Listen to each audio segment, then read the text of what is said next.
né, Valor e Caravela, e a gente tem pessoas que vieram de várias empresas legais aí diferentes que trabalham junto aqui com a gente. O nosso time de tecnologia é esse, contando comigo, tá? Então, nós somos bem pequenos em termos de equipe tech, e eu acho que essa é a coisa mais relevante do que nós vamos falar aqui hoje, né? Então, a nossa, se comparar a gente que tem 7 pessoas para fazer absolutamente tudo, tipo front, back, vários apps, né? Tipo mobile, web, tanto a parte de pagamentos quanto a parte de benefícios, né? Então, a gente tem pouca gente para fazer muita coisa, então acho que a gente talvez, sei lá, valorize coisas diferentes do que o Nubank com 800 desenvolvedores aí, valorize na hora de contratar, e também a gente tenha que fazer onboardings diferentes. Tá? Então, bom, basicamente foi essa a nossa introduçãozinha, e lógico, né, também se alguém tiver interessado em conversar mais sobre isso, eu estou super aberto a chama no Slack dos escaladores, ou se não, me manda um e-mail mesmo, beleza? É isso aí. Ana, quer dar um resumo aí de 1 minuto do uso de escala, assim, o que vocês fazem? Claro. Então, basicamente, como a gente tem essa parte de... escala, primeiro, por que a gente escolheu escala? Né? Eu sempre quis fazer coisas em escala desde o começo, né? Mas nunca tinha tido essa chance de fazer comercialmente alguma coisa. Eu sempre curtia bastante já a parte de programação funcional, principalmente conceitos simples, né? Que eu acho que é o que define programação funcional, de ter imutabilidade, funções puras, coisas assim, e foi meio na aventura, sabe? Então, não foi uma escolha, talvez, focada em produtividade, por exemplo, porque teriam muitas outras opções, né? Se eu fizesse em Rails, talvez a gente tivesse um MVP muito mais rápido. Se fizesse em Node, a gente conseguiria contratar pessoas bem mais facilmente, mas eu acho que eu sempre quis construir uma equipe de tecnologia que fosse de pessoas que fosse de cabeças mesmo, né? Pessoas que a gente conseguisse pensar em como usar conceitos simples e super importantes para construir sistemas sustentáveis, né? Então, eu acho que foi mais nessa situação, e eu também pensei, tinha alguma parte assim, racional também nisso, não é só essa coisa, que a gente ia mexer com o dinheiro das pessoas, e eu achava esse tópico super sensível, e eu queria alguma linguagem estaticamente tipada, né? Então, daí eu parti para as opções da JVM, por questão de ecossistema, sei lá, interoperabilidade, e escala. Eu já gostava desses conceitos, tal, e eu acabei indo por aí. No começo, a gente usava bastante escala meio que assim, vanilla mesmo, né? Com Future, com Play, Framework mesmo, para a gente tentar colocar mais rapidamente o nosso MVP aí de pé. E daí o nosso amigão aí, Morango, foi o que trouxe para a gente o Zio. O cara me convenceu a colocar o Zio mesmo estando em 0.8, né, na época. Eu comprei isso daí, a gente estava tava bem no comecinho, o Morango tava, na época, ele tava motivadaço, assim, para colocar Zio em prod, e no fim a gente usa até hoje, e a gente converteu grande parte dos nossos sistemas antigos para usar Zio também. E eu acho que foi uma decisão muito boa, porque a gente ganhou várias. Bom, daí depois eu acho que é uma outra talk, talvez, mas a gente ganhou, acho que algumas habilidades aí de fazer processamentos mais complexos de uma forma simples, né? Então acho que a história de escala na Caju é essa. Boa. Pô, eu vou falar o meu contexto aqui rapidão para contrastar um pouco. Eu estudo no Nubank, a gente não usa escala em geral, né, para fazer esses serviços, mas a gente usa bastante escala no mundo aí de ETL, no Big Data e tal, para interfacear com o Spark. Mas a gente acho que não contrata normalmente pessoas especialistas em escala ou só para escala, né? Mas acho que eu estou também aqui porque, além de gostar de escala, né, mas por o Nubank usar Clojure, que é uma linguagem também funcional, uma linguagem provavelmente até mais de nicho do que o Scala. Eu acho que tem desafios de contratação e onboarding provavelmente parecidos aí. Eu acho que é interessante também trazer para a mesa. Boa. Pô, Lucas ou Rodrigo querem só comentar rapidão aí de vocês? Contexto? Boa, bora lá. Estão me ouvindo? Sim. Boa. Bom, minha apresentação acho que não é tão sofisticada, não tem slides aqui, mas vamos lá no Google mesmo. Bom, eu cuido da parte tech lá da Coble. Coble é uma empresa de. Vocês já ouviram falar da Coble? Quem já ouviu falar aqui da Coble? Só para medir a meu employer branding aqui. Sim, já ouvi falar. Que já tem a ver com contratação, né? As pessoas precisam conhecer a eu tô empresa. fazendo várias iniciativas de employer branding, deixa eu ver se elas estão funcionando mesmo.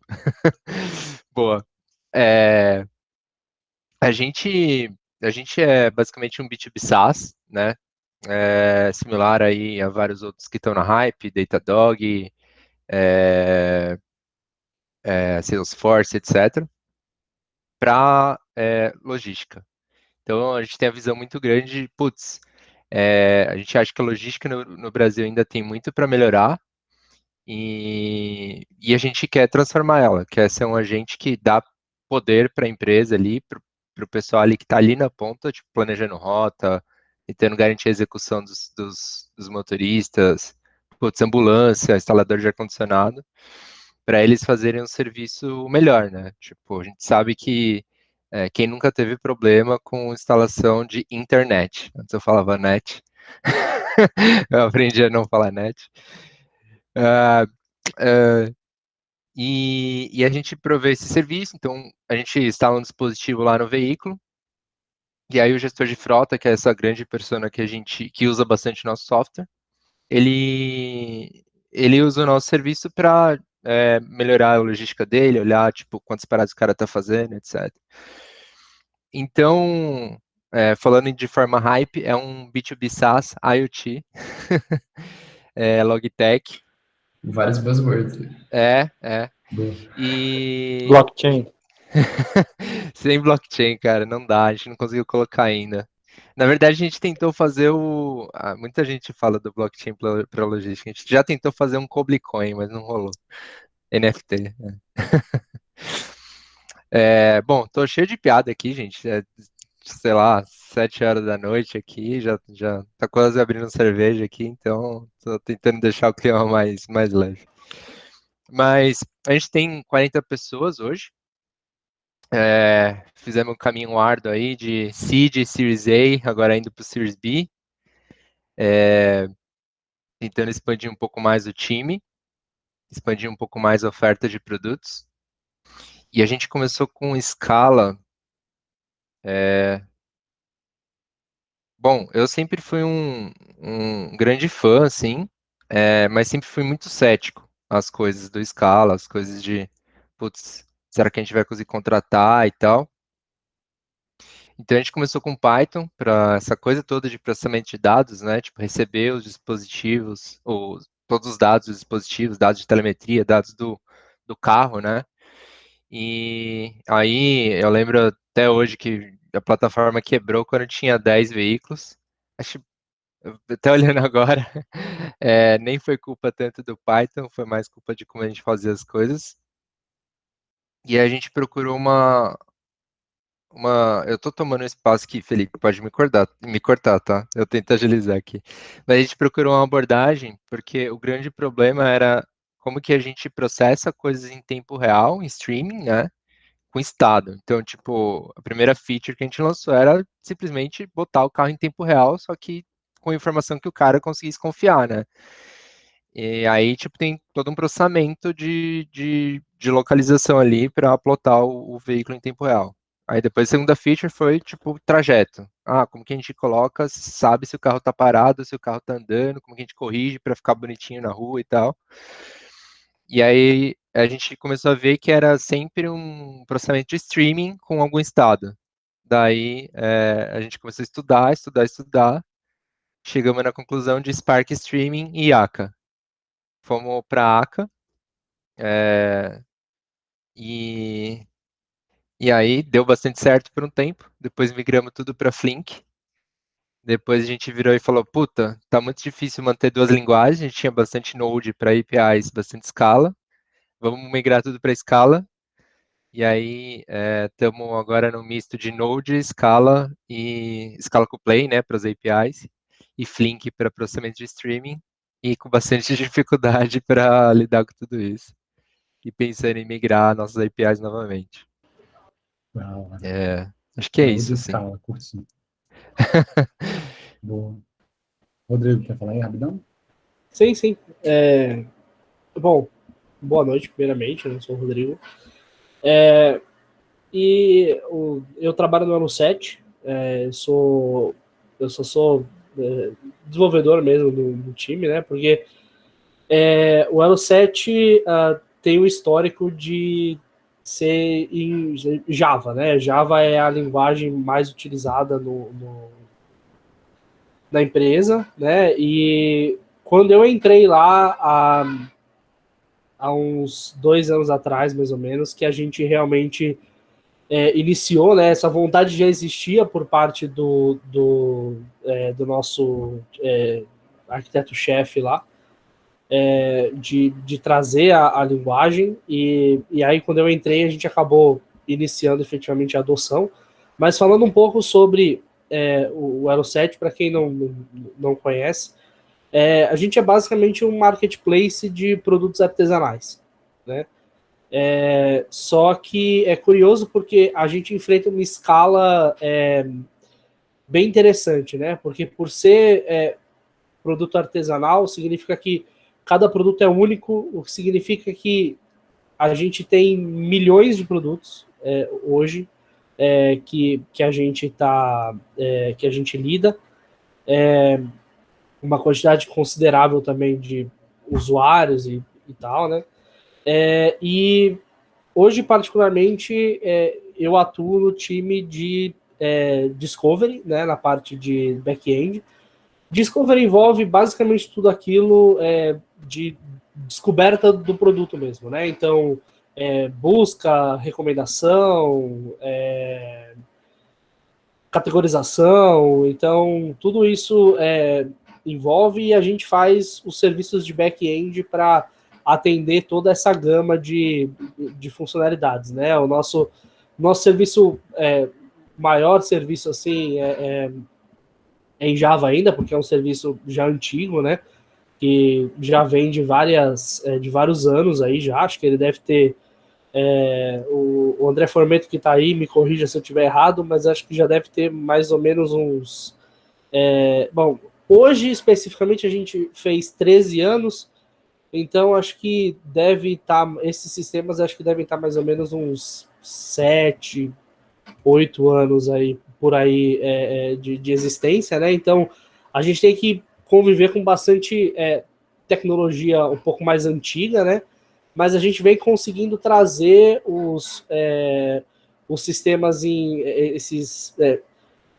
aos poucos a gente vai tirando a gente está tirando os pedaços do monolito aos poucos, né? Então as coisas novas que a gente vem construindo são feitas em escala, como disse o Renan, vanilla, né? Então assim, a gente não usa hoje a gente não usa nem, sei lá, Cats Effect ou Z ou alguma coisa assim, é mais no Future e HTTP mesmo.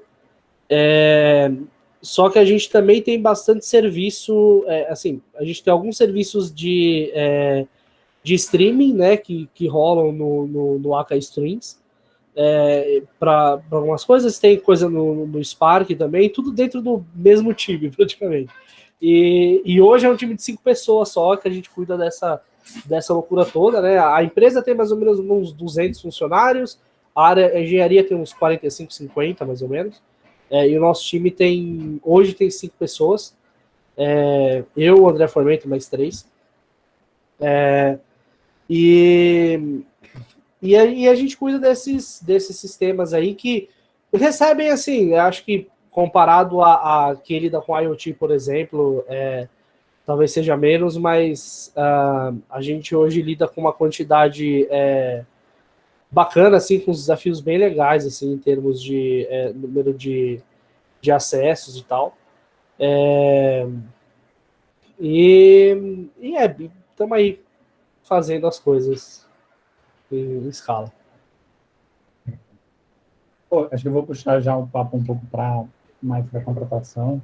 Talvez primeiro contratação, depois a gente fala um pouco do onboard, ou a gente vai acabar falando tudo meio que misturado, tudo junto, mas não sei se alguém quer começar a falar um pouquinho, contar um pouco sobre o quão fácil ou quão difícil encontrar devs com experiência prévia em escala, ou se não encontra, enfim, como é que foi a experiência aí. Pode ser quem já falou aqui, mas também se tem outras pessoas que não se apresentaram, também fica à vontade para comentar um pouquinho.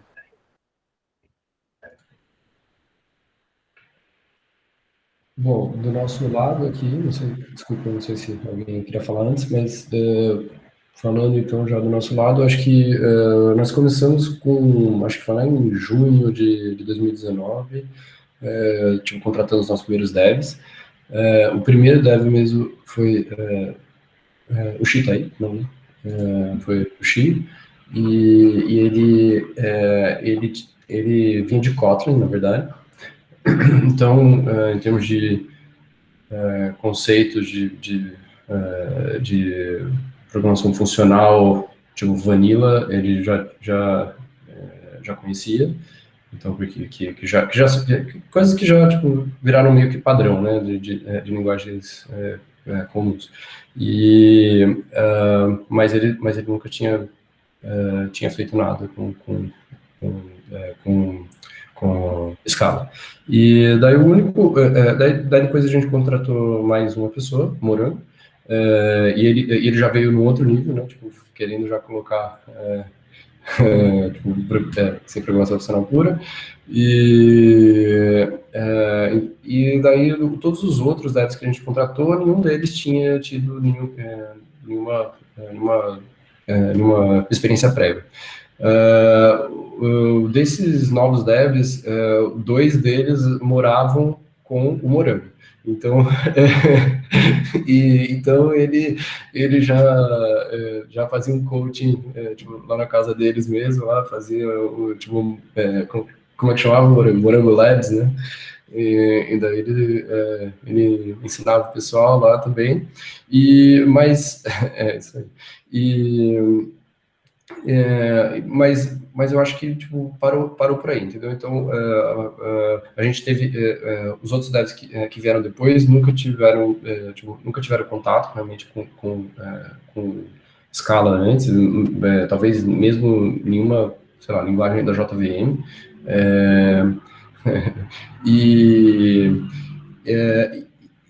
Bom, isso mostra também que tipo não é que estava chovendo devs tipo com 5 anos de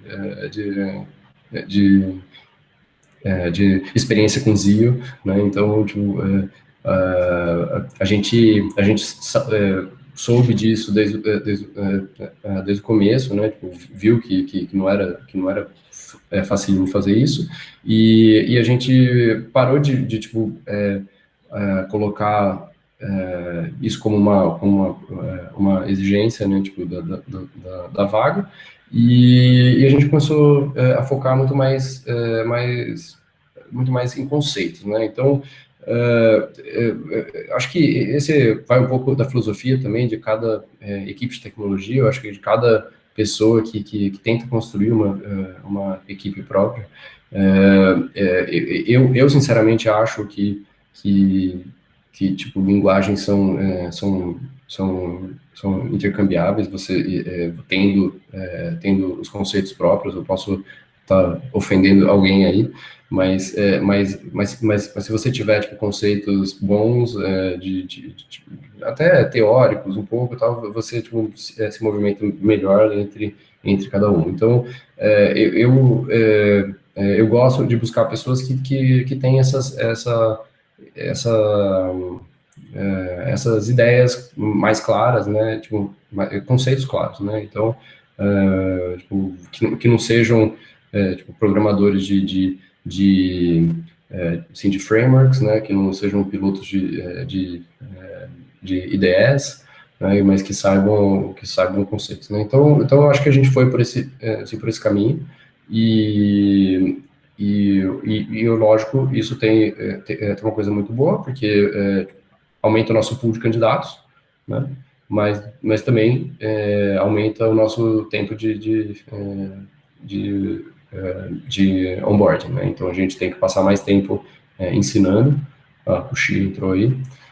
Tem que passar mais tempo ensinando e tal, e eu acho que tem essa coisa ruim. Mas, ao mesmo tempo, a gente conseguiu ter um time bem bom, pegando pessoas ótimas aí que vieram de outros paradigmas, de outros ecossistemas e tudo, e estão hoje produzindo muito bem. Então, essa foi a nossa história de contratação. Posso fazer uma pergunta, Renan? Claro. Vocês aprenderam sei lá, que trazer pessoas com os conceitos básicos dava certo? Ou, tipo, você já tentava pegar isso no processo desde o início? Eu sempre tentei pegar isso desde o começo. Eu acho que o Xi é prova de que eu fiz um pouco disso certo.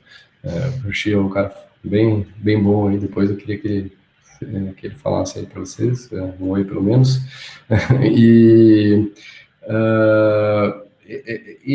Assim, acho que isso talvez fosse um pouco uma assim, característica minha também. Eu gosto de entender as coisas um pouco mais assim, profundamente e tal, e eu acho que é mais legal trabalhar com pessoas que também entendam. Então, acho que foi independentemente de tipo procurar Scala ou tipo JavaScript ou qualquer outra coisa, eu também tinha essa sessão de conceitos assim nas nossas entrevistas, né, e no nosso processo seletivo. Então, acho que foi uma coisa desde o início mesmo, Lucas. Você chegou a tentar procurar pessoas que já tinham experiência com Scala? Ou... Sim. São poucas empresas, né, aqui no Brasil que você pode falar que tem. Eu acho que eu não encontrei nenhum dos seus devs lá no LinkedIn, então, na época que a gente estava procurando. Mas já tinha falado com o pessoal sei lá, da FIT, bom, o pessoal que também fazia alguma coisa tangencialmente com isso, tipo o Mercado Pago, coisas assim. Então, tipo, a gente procurava, sim, pessoas com essa experiência, mas não é muito, não tem tanta gente. E também tinha o nosso momento, né, que tipo, partindo já de um seed, a gente não iria pagar salários exorbitantes, né? Tipo, o nosso seed foi um seed normal, não foi o seed sei lá, de alguma startup aí que tenha começado super funded. Então a gente também não iria conseguir trazer o cara que era o tech lead senior sei lá, da Dafit, né? Então assim, tipo assim, o nosso pool, ele já era pequeno pela sei lá, linguagem, tipo, por quanto a gente poderia pagar e tal. Então, nas primeiras contratações, a gente ofereceu bastante equity, né, na verdade, a gente tinha uma proporção de equity bem maior do que a gente tem hoje para os devs. E daí, isso era o nosso jeito de atrair talentos nessa época. Mas tentamos achar pessoas que já tinham experiência, mas também a gente estava bem no comecinho, né? A gente não tinha produto, a gente só tinha um PowerPoint, tipo, falando que a gente tinha dinheiro, tipo, fundo da Canary, e dois caras querendo fazer um cartão de crédito de benefícios flexíveis. Então,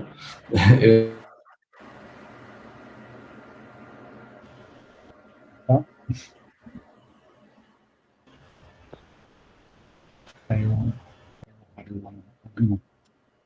Problemas do home office, né? Pô, vou aproveitar o gancho aí. Alguém na qual aí conseguiu contratar engenheiros devs com... desculpa, pessoal. Opa, Renan. Tranquilo. Tava perguntando aqui. Caiu a luz aqui em casa, eu tô no meu celular só para garantir. Mas beleza, não, eu tinha terminado. É isso aí. Pô, tava perguntando aqui, né, se alguém aqui na qual tinha conseguido contratar devs com experiência em escala aqui no Brasil. Talvez queira comentar aí. Talvez depois a gente passe para a galera da gringa aí, que eu sei que tem várias pessoas da gringa. Talvez eles tenham tido mais sucesso contratando pessoas com experiência. Tá? Só para saber, eu tô na gringa e contratei 2 no Brasil. Eu espero ou falo agora? Ei, cara, ô louco. Que isso. Você zoou o barraco, né? Então, se você não me deu opção, eu tô perguntando aí. Ah, manda bala, Já, então. já tá difícil, o Juliano ficar tirando, cara. Aí... Mas eu não tirei do Brasil. Então, mas assim, uma boa parte do pessoal que tá aí sabe, né? Porque eu anunciei no próprio grupo, né? Eu cheguei no grupo e falei, pessoal, eu tô procurando pessoal assim, para resolver um problema assim, assado, quem tiver interesse, me manda mensagem. Algumas pessoas me mandaram mensagem, long story short, eu contratei o Alisson e o Hoffman do grupo. Agora eles fazem parte da Broad.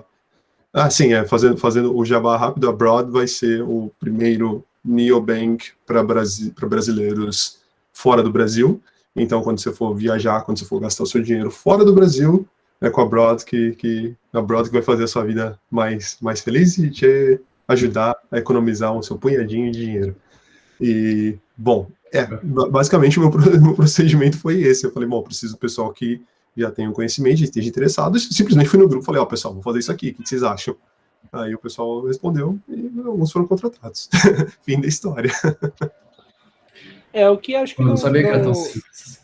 Eu acho que não tem ninguém aqui, né? Mas, se não me engano, acho que Gympass também, né? Tem uma quantidade grande de galera de escala hoje, né? Sim, a gente tentou contratar alguns também de lá, mas daí foi antes da pandemia, e antes da pandemia o pessoal tava acho que ganhando muito bem lá, e tava com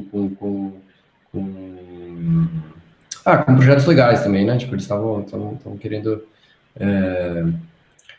tipo, construir novos produtos, coisas assim, e acho que a pandemia deu uma baixada nisso. Acho que bastante gente saiu de lá.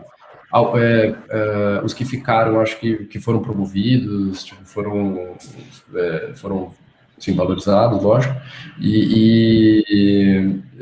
só que daí as pessoas já se acharam rapidamente, né, na verdade, no meio da pandemia. E a gente também não estava contratando no meio da pandemia, não, a gente ainda está na pandemia, né, mas tipo, bem no comecinho ali, em março, né, do ano passado começou, né, abril, junho, estava complicado, abril, maio, junho, estava complicado para a gente também nesse momento, então a gente estava freando essas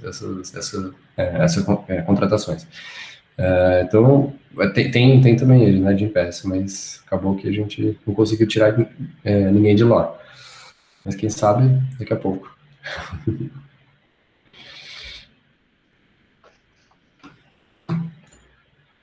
Bom, deixa eu falar a história aqui, então. Cara, eu tentei no começo, assim, na minha inexperiência de gestão, talvez, trazer alguém mais experiente em escala, também sem sucesso, assim, buscando no LinkedIn, buscando em tudo quanto é coisa, assinando no LinkedIn Premium, fazendo todo dia hunting, e... Ou também não quero ofender ninguém, assim, o que acontecia era, tipo, sei lá, ou a pessoa não fazia sentido ali, né, sei lá, não tinha, a gente sempre fala dos conceitos básicos, ou não tinha, tipo, a nossa cultura, assim, sabe, não sei, não batia a coisa. Inclusive, teve uma pessoa que a gente trouxe com experiência que acabou não dando certo depois. Uma pena.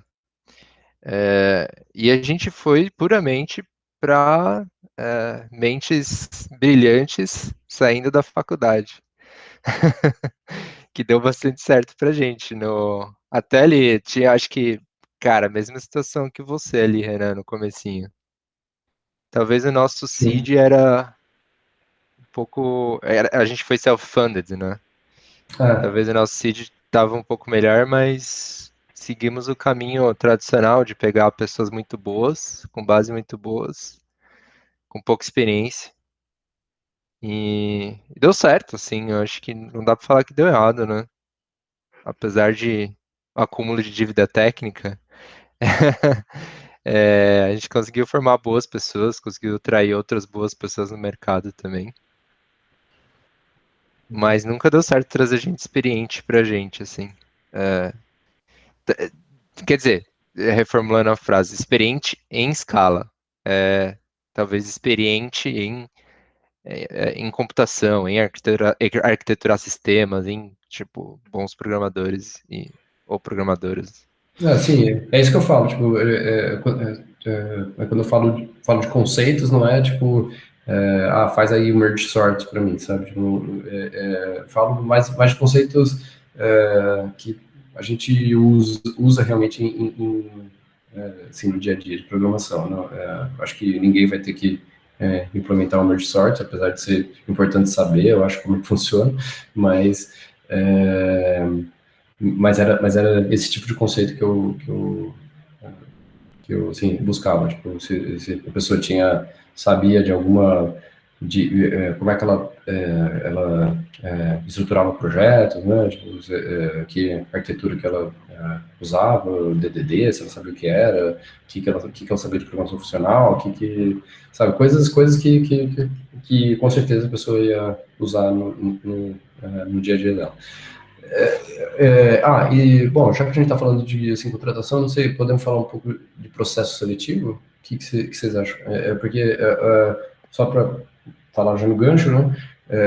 A gente começou, lógico, fazendo uma entrevista só, né? Tipo, um bate-papo, já que a gente tinha, tipo, nós éramos duas pessoas querendo fazer um negócio e a gente precisava, tipo, contratar rápido também, então a gente marcava várias entrevistas, o quanto dava, e a primeira coisa era sempre bater um papo, eu tentava pegar esses conceitos nesse papo mesmo, e se desse certo, fazer proposta.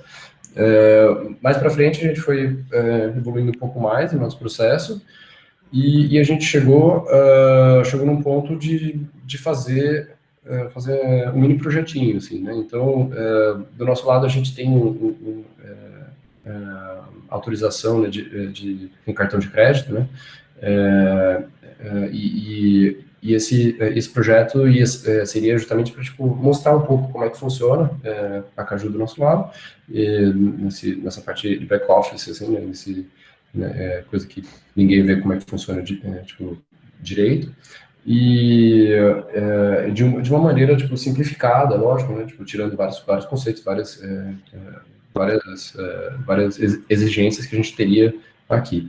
E era um projetinho que eu achava achava legal justamente por isso, né? Porque dava para a pessoa fazer, assim, não exigia dias da pessoa. Depois acho que o Júlio pode falar aí, porque ele foi um dos poucos que completou esse projeto. E eu queria falar justamente sobre isso, tipo, como colocar alguma fase, assim, do tipo, que avalie um pouco mais tecnicamente a pessoa, mas que não desmotive ela completamente de sair do processo, sabe? A ponto de sair do processo, porque a quantidade de devs que chegava nessa fase, que a gente achava que tinha super potencial para passar, e eles simplesmente abandonavam, falavam, não, cara, eu estou fazendo um outro processo de uma outra empresa, ela já deu positivo para mim, entendeu? Tipo, eu não vou gastar meu tempo fazendo esse projetinho. Então, assim, Felipe, você fica quieto, porque eu acho que vocês podem fazer o que vocês quiserem, eu chove dev aí para vocês. Então, mas quem está numa empresa normal aí, se puder falar como é que vocês fazem, fala aí, Wilton. Eu ia comentar que essa é exatamente a briga que eu tô na minha empresa atual, que o pessoal, tipo, um pessoal técnico, assim, gosta, a gente tem que fazer. Eu falei, cara, vocês não sabem, isso vai dar churn, o pessoal vai abandonar o processo, vocês não sabem o que vocês estão querendo. A gente está no estágio que você descreveu, antes de fazer a prova. Hoje em dia a gente tem um desafiozinho, principalmente a parte que é mais de machine learning e tal, na hora, mas a gente faz algumas perguntas. E é essa dúvida, realmente é bem complicado.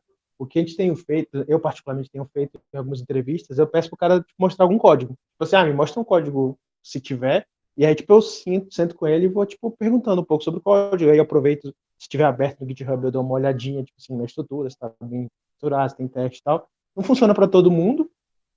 Às vezes a pessoa não tem um código, tipo, o código só tem código pessoal que é meio ruinzinho, ou o código da empresa ele não pode mostrar e tal, então é meio ruim.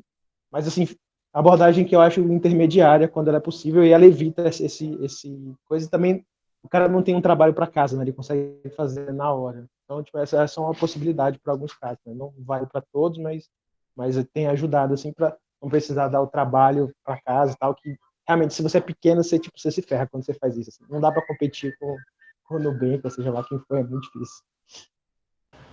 Pô, vou defender um pouco aqui o Nubank. E só vou lembrar que em 2015, 2016, o Nubank tinha, sei lá, 30, 40 engenheiros, que ainda é maior, né, do que vocês estão falando, mas era bem menor do que hoje.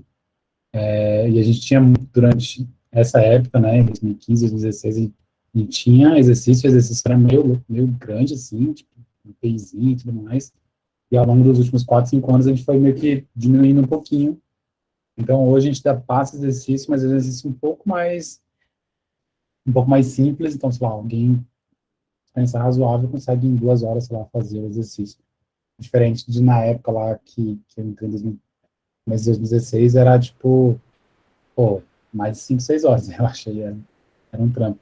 E rolava muito churn, muita gente desistia. Eu não lembro agora de cabeça, mas talvez uns 20, 30% na hora que a gente mudava o exercício, nessa fase, né, a pessoa desistia.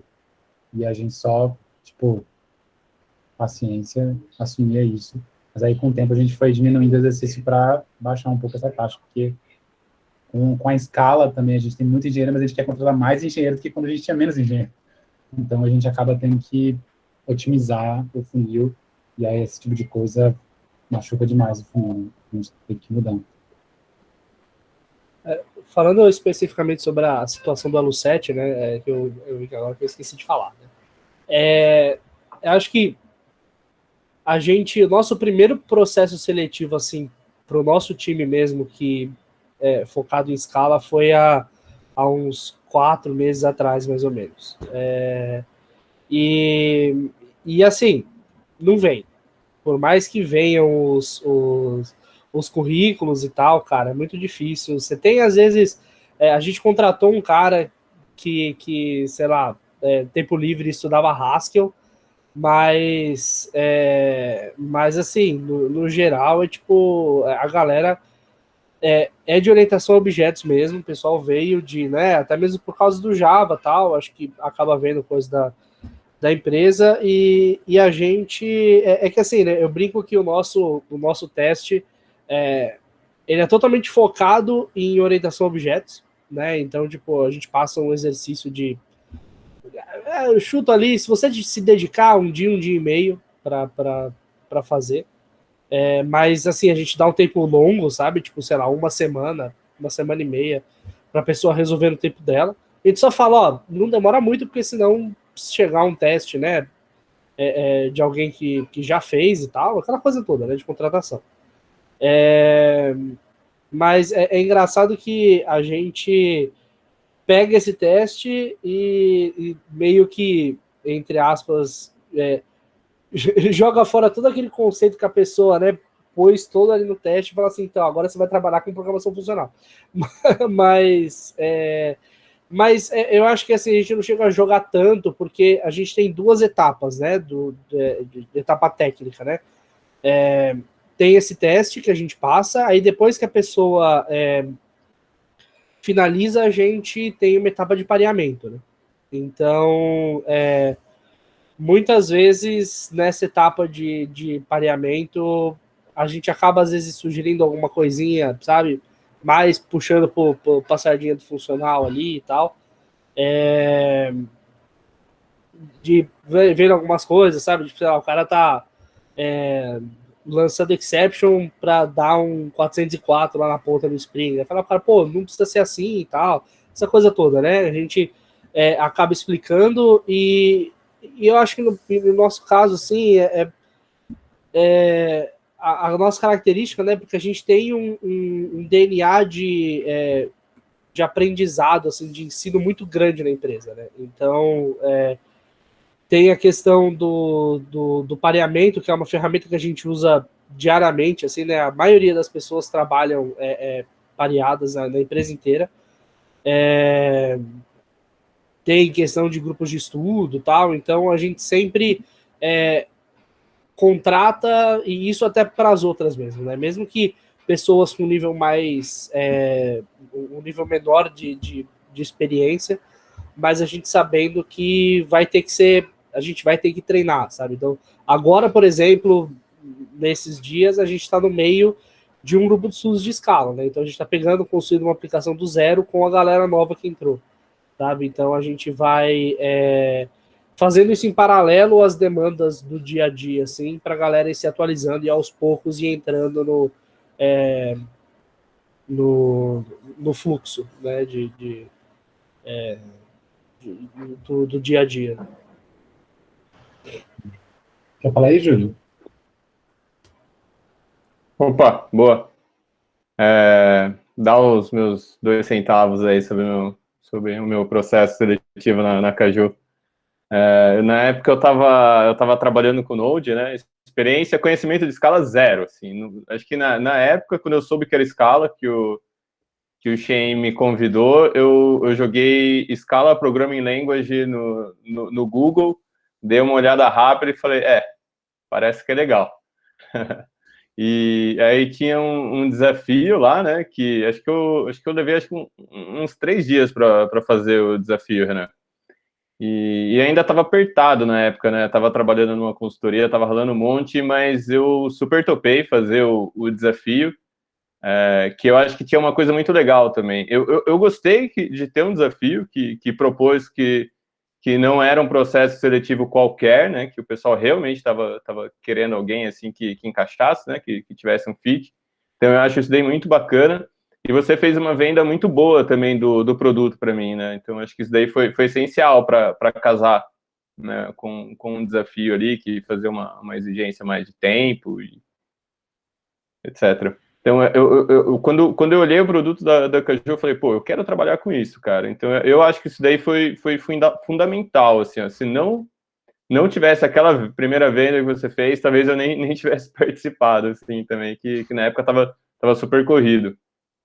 E, cara, a Scala foi uma linguagem, assim, que, cara, eu conheci e falei, com isso daqui mesmo que eu quero trabalhar. Eu achei sensacional. Então, acho que a outra parte, assim, uma outra parte que é muito importante também, principalmente para quem está vindo de fora, assim, né, desse mundo aí de programação funcional, de escala, e estava trabalhando ali na época numa consultoria com Node, entregando feature mal feita, assim, diariamente, por questão de tempo, sabe? Que é ou seja, não tinha, né, essas questões, assim, de boas práticas, etc., sabe? Coisa que eu vejo bastante, assim, né, na galera que trabalha com linguagem funcional. Mas para mim, assim, uma outra coisa que casou muito, assim, foi eu gostar da linguagem, assim. Eu acho que eu ter gostado da linguagem em si foi fundamental, assim, para mim tentar investir nela, querer investir nela. E particularmente, eu não entendo porque eu não encontro tantas pessoas que programam em Scala por aí, porque a linguagem é excelente. Eu acho Mas o que você incrível. acha que foi sei lá, difícil para você, Júlio? Tipo, porque, sei lá, Então, vindo de Node deve ter tido algum baque aí, né? Eu acho que isso talvez intimide as pessoas. Tem alguma sugestão? era o ponto onde eu ia chegar. Não tem. Tem algumas coisas assim, mas elas acabam se tornando repetitivas, né? Eu ainda não consigo dar muito palpite em arquitetura, fazer algumas coisas muito complexas, como eu fazia antes em Node, que eu só saía codando e conseguia fazer as coisas bem, né? E bem rápido. Então, às vezes, eu fico enroscado ali, eu tento mudar o retorno de um método ali, que estou sobrescrevendo, algumas coisas bem básicas, assim, aí eu fico só perdendo um tempo nisso, fazendo muito parsing, né, basicamente. Mas trabalhando com Zio, cara, eu achei tão fácil de trabalhar, assim, eu acho que para a pessoa fazer um onboarding, assim, e já sair codando, com o Zio, eu achei muito simples. Cara, então, talvez na parte de layers lá, que eu levei um tempo, né? Enquanto eu não peguei e não fiz um projeto do zero, né? Que eu lembro que eu fiz um Lambda lá do zero, aí eu não entendi layers. Eu tive que pegar, porque até então era só indo assim, meio que por intuição, olhando como já tinha sido feito e tal. Mas acho que não teve nada de difícil, assim, de falei, caraca, eu nunca vou sair disso, sabe? Desesperador, assim.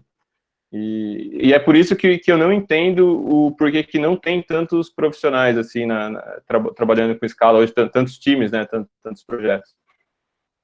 Eu não vejo assim tanta complexidade. Mas apesar de eu ter vindo de Node, eu também já tinha trabalhado com Java e com Python, mas também nada só trabalhando com programação imperativa e o mais próximo de funcional que eu tinha chego, que eu acho que fez até uma diferença lá na época de fazer o teste, foi o RxJS, né, que é programação reativa, então tem aí alguns conceitos aí que eu vejo muito trabalhando com Zio. Vai falar aí, Bem, Lucas? é isso. Ah, boa. Eu ia puxar o assunto do Renan, que ele falou do projetinho. Bom, eu tenho muita opinião muito forte em várias coisas, então levem com 10 pés atrás minhas opiniões. Cara, eu acho que você perde seu superpoder, né? Tipo, como startup, que é tipo contra o Nubank. Que Exato. porra, foi mal, Felipe. Cara, é que você tá ali super veloz, né? Tipo, você consegue fechar uma proposta em, sei lá, uma semana, 2 ali, talvez. Tipo, você pedir pro cara fazer um projeto, você tá perdendo o seu superpoder, na minha opinião. A gente sempre tentou fazer, tipo, teste na hora, assim. A pessoa. A gente liga numa call, sei lá, alguma coisa assim. Ou quando era presencialmente. 1h30 a gente coda alguma coisa juntos aqui, seja, sei lá, processar IP ou coisa básica de word count, alguma coisa assim, só para ver. E focar muito forte mais na parte de system design, assim. Que aí realmente dá para pegar os conceitos básicos. Quanto que a pessoa manja de redes, quanto que a pessoa manja de arquiteturar, conhece um pouco de infra, um pouco de SO até, né? Tipo, como que ela debuga um pouco os sistemas, usa a linha de comando. Sei lá, minha opinião. O Newton, o Rodrigo aí? Eu ia comentar que exatamente isso, eu concordo com você, acho que é realmente, eu acho que a questão do Nubank ou de outra empresa, no caso a 99 também teve isso durante um tempo, não é nem tanto a quantidade de engenheiros da época que ela tem, é a visibilidade da marca, né? Então, tipo assim, tem muito tempo que a marca do Nubank está visível, principalmente nesse lugar de pessoal que adota tecnologia mais nova e tal. Então, provavelmente a marca já era visível, tipo, há muito tempo. Tipo assim, mesmo com um time de engenharia relativamente pequeno. E aí, se você é uma empresa tipo que está por trás dos panos, que não é B2C, então tipo, talvez você mesmo que seja gigante, você nunca vai ter vai poder competir com isso, né? Então tem um pouco disso. Então eu concordo muito. Acho que ser pequeno você tem que aproveitar as vantagens. Não adianta querer copiar o grande porque você não é grande, né? Você vai fazer besteira. Mas uma coisa que ele falou do Node que eu achei muito interessante é que a linguagem mainstream que mais parece com Scala é JavaScript hoje em dia. Se você pega o JavaScript moderno, parece muito com Scala, principalmente o Scala Vanilla, assim. E aí TypeScript acaba que também rola um pouco com isso. Só que eu acho que o pessoal dinâmico é tão legal com dinâmica, assim, tão fervoroso, que eles não olham muito para o mundo tipado. Mas a experiência que eu tive foi que se você contrata, por exemplo, um programador Java, ou tem uma experiência com uma linguagem tipo Java ou C Sharp, alguma coisa assim, e que ele domina um JavaScript mais moderno, ele provavelmente vai tirar a escala de letra. Tipo assim, só que a realidade é que, por exemplo, você contrata cara Java, tem muito cara Java que nem usa as coisas funcionais de Java ainda. Tipo, é um negócio que é, tipo, esquecido, assim. Tanto que quando a gente contratou na empresa um cara para mexer em Java, só que, tipo, o nosso codebase era em Play, tipo, enfim, era um Java bem em escala, assim. O cara teve muita dificuldade. Tipo assim, o cara não sabia usar, tipo, streams, tipo, função anônima, consumo, produce, pra ele, tipo, é tudo aquilo estranho. No fim, esse cara saiu da empresa porque realmente ele não se adaptou. Tipo assim, não rolou. E aí, um dos indícios no processo de ação, que eu uso muito é isso. É tipo assim, o cara não pode ser o cara de uma linguagem só, e ele também tem que ser, tipo, entender. Não adianta, tem gente que, tipo, trabalha em várias empresas e sabe um monte de linguagem de forma mais ou menos. Então, isso é uma forma também de contratar cada escala, assim, pegar caras que tem, tipo, background de linguagem diferente, pelo menos um pouquinho aprofundado em cada uma, assim. Eu acho que isso é legal.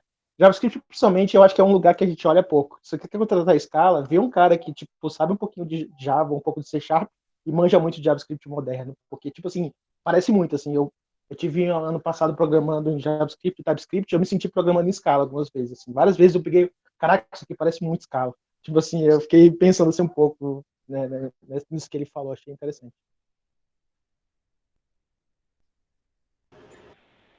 Boa. Vai, Rodrigo. O meu é mais uma pergunta que eu quero jogar pra galera aí. Se vocês sentem que o Scala é uma linguagem amigável para contratação de iniciantes. Porque eu sinto que se você pega alguém que já tem uma base, né, de orientação a objetos, tal, de outras linguagens e tudo mais, e a pessoa vai pro Scala, ela tem que aprender tem que aprender um mundo novo, mas muita da base que ela tem, ela não joga fora, né? Mas quando você pega alguém júnior, por exemplo, né? Eu tenho a gente tá com essa questão lá agora, por exemplo, que é difícil você explicar certas coisas para quem não tem experiência e nenhuma experiência prévia, sabe? Ou pouca experiência prévia. Queria saber se tipo, vocês têm esses casos, como que tem sido, ou se realmente fala assim, não, cara, pro meu perfil aqui é uma galera mais sênior mesmo, por ter pouca gente e tal. Eu, pessoalmente, não acho que é o problema. Eu acho que o lance é que a gente já está viciado. Tipo, tal qual é difícil para esse pessoal que você falou, sei lá, o pessoal que tem uma base de Java. Para mim foi difícil, porque eu tinha minha base de Java também. E aí, por já estar viciado, é mais complicado. Tipo, quando eu trabalhava, né, um tempo atrás, eu trabalhei com Clojure numa empresa, eu conheci bastante gente que começou com Clojure. E assim, quando eles tinham que fazer uma parada em Java ou em Ruby, sei lá, eles não conseguiam entender como é que aquilo podia funcionar. Porque era tão mais difícil, tudo tão mais complicado, tão mais cheio de ruído, que a galera não conseguia entender como é que aquilo acontecia. Então, assim, dado que, bom, isso dito, dado que a maioria das universidades ensina Java ou C Sharp primeiro, é de se entender que parte-se de uma posição que se torna mais difícil. Mas eu acho que é da onde você parte que torna isso difícil. Eu concordo com o Juliano. Tipo, o novato que não está viciado em nada, ele aprende qualquer coisa. Acho que a própria irmã do Juliano estava aprendendo Haskell e parece que estava indo bem porque ela não está viciada em nada. Tipo, eu quando mudei do Delphi para o Java, tipo, eu achei orientação a objeto um negócio absurdo. Eu estava acostumado a arrastar componente, colar e codar ali e acabou. Aí, de repente, veio polimorfismo, encapsulamento, getters e setters, design patterns. Eu falei, meu Deus, que é isso? Pelo amor de Deus. Então, mas, tipo, a galera hoje em dia já nasce no Java. Então, isso para eles é natural e o funcional diferente. Então, tudo depende do seu vício anterior. É tipo a linguagem humana mesmo. Tipo, se você, dependendo da sua linguagem de origem, outra linguagem vai ser mais fácil ou mais difícil. Então, se você sabe português, aprender espanhol é molezinha. Aprender chinês já vai ser o inferno. É por aí.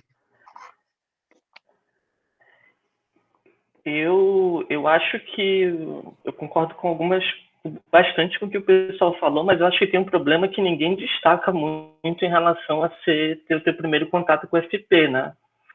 Quando eu comecei a estudar programação funcional e, tipo, eu não era um dev que tinha saco para ir ler livro, para tentar ir atrás de paper, para tentar fazer essas coisas. Eu sempre fui dev de blog post naquela época. E, cara, o conteúdo tem muita diferença de conteúdo de 3 anos atrás para cá. Você acha mais conteúdo de qualidade, você acha um conteúdo mais intuitivo, algo que faz mais sentido.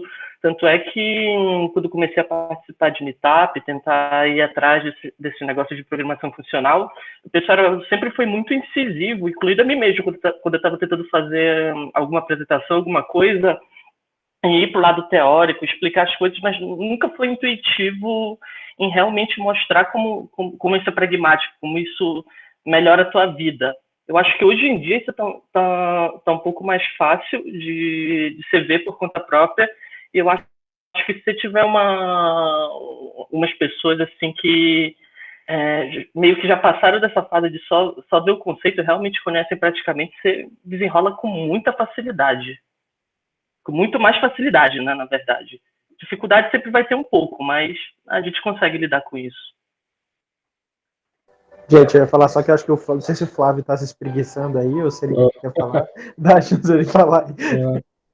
Eu acho que, assim, para contratar pessoas mais júniores e fazer um onboarding numa linguagem, acho que a linguagem em si é um fator importante, mas não é o principal fator, eu acho. Acho que é mais importante como a empresa se estrutura para dar o treinamento e principalmente como o código e os sistemas são estruturados de uma forma que seja fácil de entender, de uma forma que seja fácil de fazer onboarding de alguém, né? Que eu acho que é um fator interessante que o Zio está trazendo para a comunidade Scala, que é ter ferramentas mais pragmáticas e mais fáceis de entender, assim, e nesse sentido, acho que é algo que, quando você quer contratar pessoas mais júniores, acho que é algo que tem que se focar bastante. Quando você está fazendo a arquitetura do sistema, quando você está escolhendo ferramentas, né, saber exatamente, assim, o que vai gerar de complexidade, o que vai trazer, e nesse sentido ser mais fácil, né, de trazer pessoas novas. Mas o que eu queria falar, na verdade, era adiante sobre entrevistas. Eu acho que o problema principal, assim, com entrevistas é a dinâmica de poder que existe. Você, como entrevistador, você está numa posição de poder absoluto, né? Você sabe qual que é o problema, você sabe a resposta, você sabe os erros que as pessoas geralmente fazem, e etc, né? Então, você está numa posição que é muito fácil julgar. Mas se você se coloca na mesma posição da pessoa que está sendo entrevistada, eu faria muitos erros. É normal, assim, é algo que acontece no nosso dia a dia. Eu já tentei fazer isso aqui, eu trabalho no Twitter aqui em São Francisco, eu já tentei sugerir, não, eu acho que a gente precisa quebrar essa dinâmica de poder e fazer um problema que tanto o entrevistador quanto a pessoa que está sendo entrevistada não sabe. E ver se você consegue trabalhar bem com a pessoa, porque o que importa é realmente, você acha que você vai conseguir trabalhar bem com essa pessoa, você acha que essa pessoa vai ser produtiva no time e tal. Então, talvez alguma coisa assim seria interessante, mas eu nunca vi ninguém fazendo isso, eu tentei fazer e as pessoas não gostaram aqui, não concordaram, mas de repente é uma ideia, assim, pegar um problema que os dois não sabem, né? Uma outra coisa que eu acho que ajudou muito no Twitter, que a gente mudou, antigamente a gente fazia entrevista a uma pessoa, um entrevistador e a pessoa que está sendo entrevistada, né? Mas, assim, ter o julgamento de uma única pessoa, da performance da pessoa que está sendo entrevistada, é algo que é muito fácil você ter bias, de você ter a pessoa julgando de uma forma que talvez não seja razoável. Quando você coloca duas pessoas entrevistando junto, a pessoa acaba tendo que balancear entre as duas, né? E eu percebi, assim, que depois que a gente fez essa mudança, já faz o quê? Uns quase 2 anos que mudou nesse sentido, eu vejo que hoje os feedbacks são muito mais estruturados e tem muito mais sentido, assim. Às vezes você ficava assim, o cara tá falando pra não contratar, mas eu não sei, mas eu não estava na entrevista também e tal. Então, essa é uma coisa que é interessante também de fazer.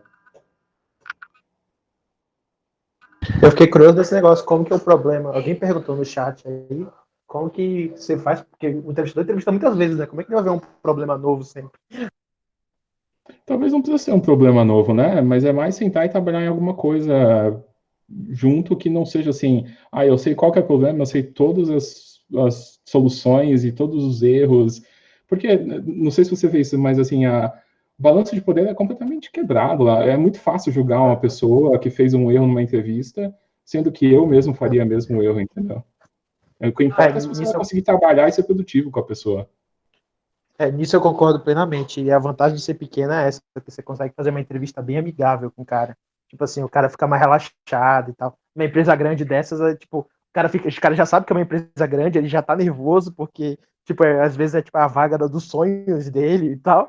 E aí, nesse caso, você pode ganhar o cara do Nubank, né? Daí o cara, tipo, desculpa, Romeu, eu tô te usando aqui de espantalho aqui, mas pode ser outra empresa, podia ser lá. Facebook, falem do Twitter aí, o cara do Twitter, porra. O Twitter também deve estar sobrando aí todos os engenheiros escala do mundo aí. Exatamente. Então, mas sobre a quantidade, né, de pessoas, tem pouco, mas também tem muito. O que a gente, assim, a gente passou por esse período fazendo esse teste, né, teste prático mesmo, projetinho e tal, e daí poucas pessoas fizeram, e a gente tentou abandonar isso, e assim, mas mesmo assim eu queria ver como que a pessoa pensava, né, tipo, eu queria ver como que ela tentava fazer alguma coisa prática. Então a gente pensou em problema, né, e pensando mais em arquitetura de sistema mesmo, sabe? Tipo, não era para ela codar nada, a gente não codava nada, tipo, eu falava isso claramente já na primeira interação que a gente tinha e tal, eu falava, tipo, você não vai precisar codar na frente de ninguém e tal, e tudo. Só que daí chegava lá e tinha, tipo, a equipe inteira participando da call. Então, daí, um dos feedbacks que a gente teve, tipo, equipe inteira quer dizer, tipo, 7 pessoas, né, no nosso caso. E daí o cara ficava assim, nossa, tipo, o feedback depois que o cara falava era, eu entrei lá, vi que tinham 7 pessoas, eu fiquei meio receoso, sabe?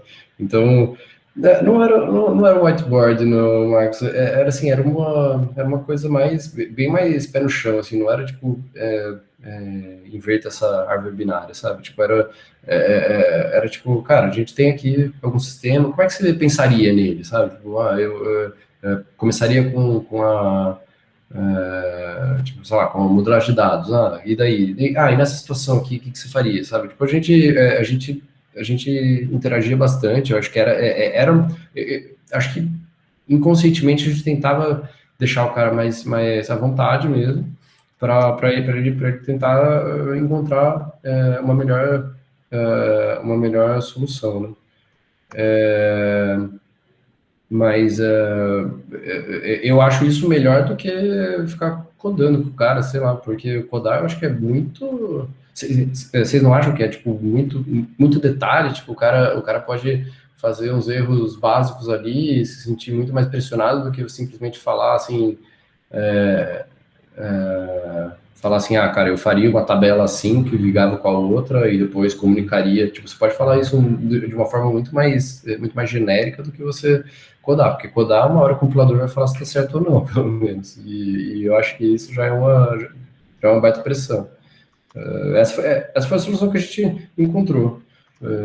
E fizemos algumas entrevistas, acho que o churn era bem menor nisso, e no fim, depois, se a pessoa ia bem, a gente fazia a proposta já. Então, eu acho que a gente voltou para os nossos superpoderes aí, Lucas, de uma forma. Tá. O que você falou aí, Lucas? Desculpa. Como manager. Você tem que começar com a call de motivação. Tem até um livro do cara lá do Uber, fala bastante disso. Você ajuda a reter o cara no processo. A pessoa, sei lá. Você fala de, tipo, fazer uma outra call separada?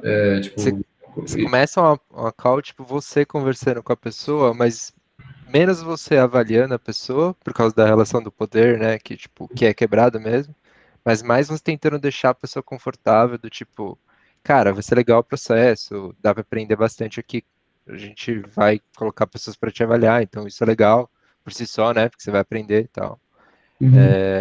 E vender a empresa, que nem não sei, da pessoa aí falou que você vendeu super bem. Começar com uma call ajude bastante a reter, né? A pessoa no processo. A gente faz isso, na verdade. A gente tem a primeira call, que é tipo, saber se a pessoa tem fit, né? Porque às vezes a pessoa vem numa empresa super grande, trabalha num escopo super pequeno da solução e vem para uma equipe de 7 pessoas e tem que trabalhar com tudo, né? Então é uma baita mudança, né, de paradigma, e a gente tem essa primeira call e é nessa call que não só eu, mas outras pessoas também apresentam a Caju e tal, e mostram o que a gente quer fazer. Mas eu acho que seria interessante nessa call também, então, fazer esses pontos aí que você sugeriu, do tipo, falar, cara, vai ser um processo legal, tal, deixar a pessoa mais tranquila. Vamos ver se funciona na próximas rodadas de contratação. Né? Pra gente ajuda bastante, pelo menos. Lucas, você queria falar mais uma coisa? Eu ia falar do contratar pessoas júniores, tem a ver bastante com onboarding, na minha visão. Porque, muito provavelmente, pessoa júnior, até acho que nos cursos mais famosos e nos menos famosos, você não aprende, né?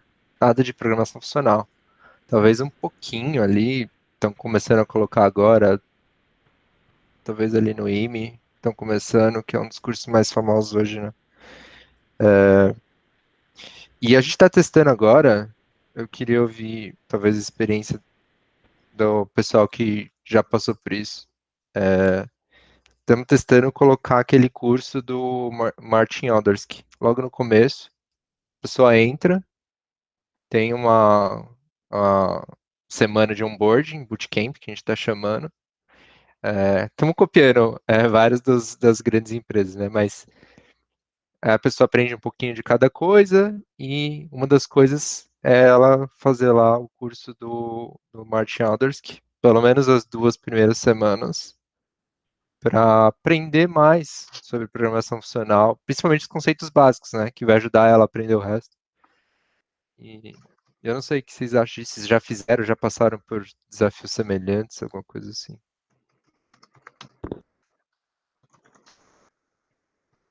Eu comecei na Caju, aí o Renan me indicou esse curso também, e eu achei muito massivo, assim, muita teoria para pegar logo de começo, sério.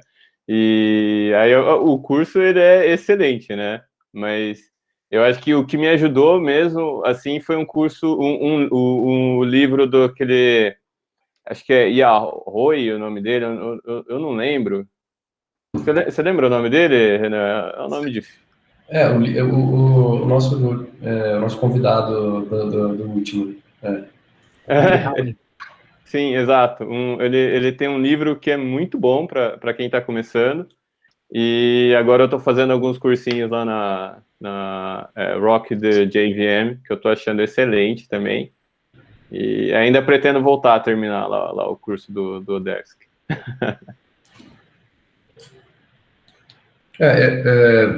O curso dele foi onde eu aprendi Scala, né? Então, mas foi numa situação completamente diferente. Tipo, eu estava fazendo porque eu queria fazer esse curso, não porque eu estava precisando aprender Scala para tipo produzir logo no lugar que eu estou trabalhando, sabe? Então talvez para quem está nessa situação de tipo, cara, vai aí tipo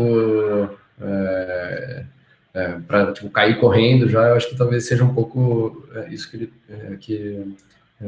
que o Júlio falou, de ser um pouco lento, né, um pouco teórico e tudo, mas foi lá que eu aprendi. Então, Eu também. Talvez até a pessoa que tá começando até perde a motivação, né? Puta, que bagulho chato, né, velho? então É, e, eu queria feedback ainda com a galera, O mas vamos esquema, ver. o esquema é ver no 2x, porque se vê no X realmente não rola.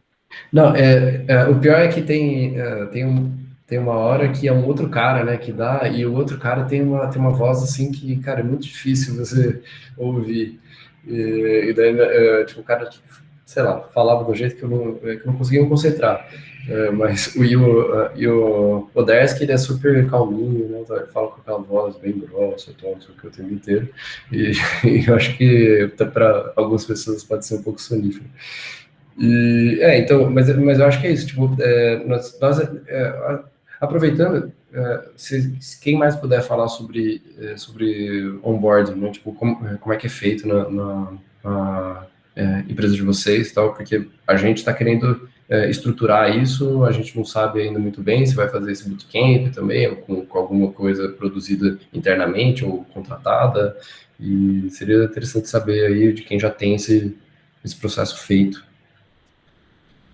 Vou comentar algumas coisas que falaram aí. Acho que primeiro sobre o processo de contratação, né, os passos lá no Nubank. Acho que quase desde sempre a gente teve duas etapas.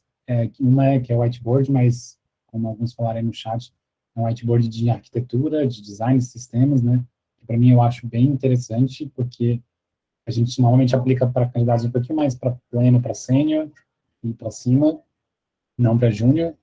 A gente não vai esperar que um júnior arquitete um sistema. E é bem legal, porque acho que a gente captura alguns conhecimentos bem específicos da pessoa ali, algumas capacidades bem específicas que só conversando com a pessoa, só olhando o currículo é difícil de capturar. E uma outra etapa que a gente tem, que a gente chama que é o pairing, a gente pega o exercício que a pessoa fez na etapa anterior e a gente estende. Tem uma extensão ali, um novo requisito que a gente põe e a gente senta do lado da pessoa e a pessoa basicamente coda e a gente vai ajudando ali e tudo mais a pessoa a codar.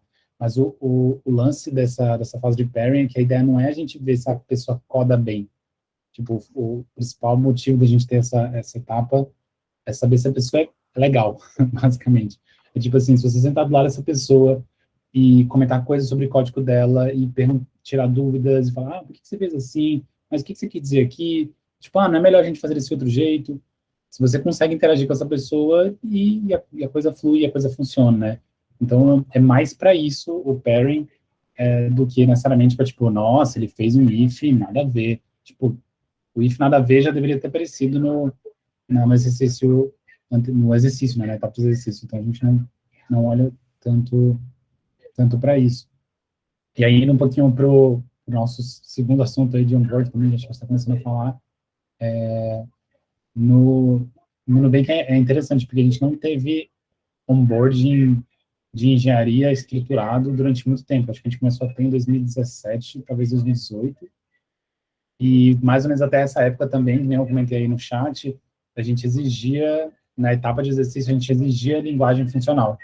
Então, a gente exigia que a pessoa mandasse o código em Clojure, Scala, Elixir, Erlang, enfim. Que era uma coisa que a gente fazia. E isso provavelmente direcionava a galera para quando elas entrassem, elas já tivessem uma base de programação funcional um pouquinho melhor.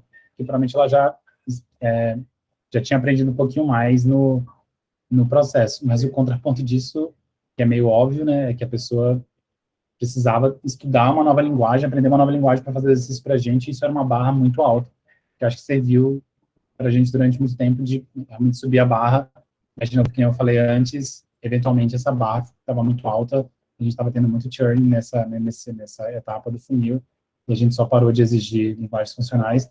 E aí, provavelmente, mais ou menos na mesma época, a gente começou a ter algo mais que nem bootcamps, que eram umas 1, 2 semanas, uns mobs, assim, uns coletivão, assim, para a galera começar a conhecer Clojure todo mundo junto, e com umas palestras da galera. E aí, em algum momento, a gente não tinha o curso do Odesk, não tinha o curso lá do Rich Rick, que é o cara do Clojure, e aí a gente conseguiu fazer uma parceria com a galera da Alura. Então, a gente tem um curso de Clojure, eu nem sei o quanto que está aberto, que é aberto ou não é aberto, mas todo mundo que entra no Nubank tem acesso a esse curso de Clojure, que é um curso bem, não é bem o do Odesk, né, tipo assim, programação funcional, é um curso bem de Clojure, como usar Clojure, fazer coisas para lá. E a gente tem alguns outros cursos também que servem para esse onboard. Mas, provavelmente, nos primeiros 3, 4, talvez até 5 anos da empresa, a gente dependeu, sei lá, 90% de onboarding mano a mano, assim, é tipo, sei lá, quando eu entrei em 2016, é tipo assim, chega aí, brother, essa é a linguagem, aqui uma próxima task, pareia comigo aqui, aí você vai aprendendo, e é isso, vamos aí. Então, durante muito tempo foi assim, e funcionou, meio que um pouco atrás dos tantos barrancos, mas funcionou. Ô, Felipe, Tinha desculpa já muita emendar a diferença. pergunta. Desculpa aí. Falou? Quantos devs vocês tinham quando vocês começaram a fazer o onboard estruturado? Eu tô com medo de fazer over-engineering. Putz, não tenho certeza. Posso até procurar depois para ti e passar mais. Mas provavelmente na casa de centenas já. Provavelmente na casa de centenas. Lembrando que a gente começou com 1 ou 2 semanas.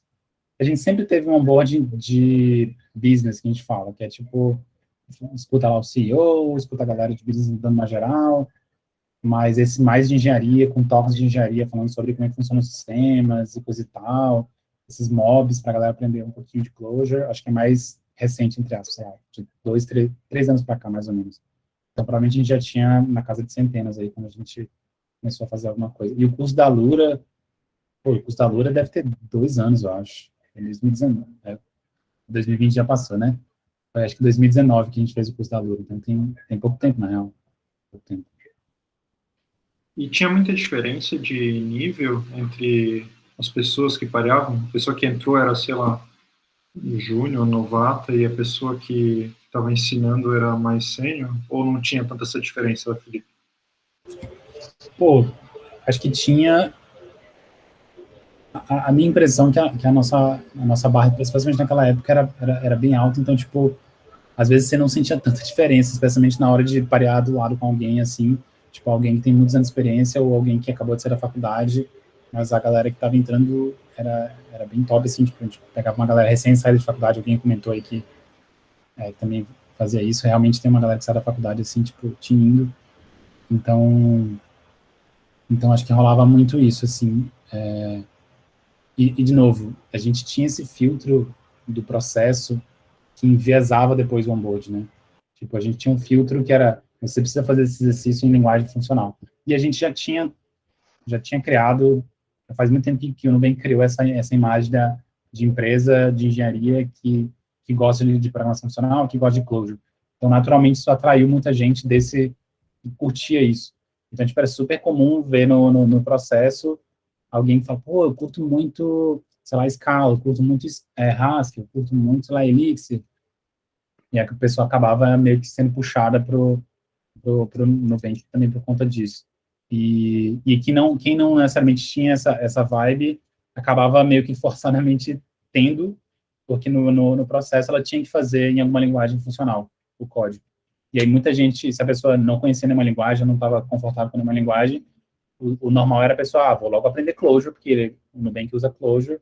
Então, ela aprendia muitas vezes Clojure ou Scala. Provavelmente eram os dois mais utilizados. E Clojure era o que a galera mais fazia.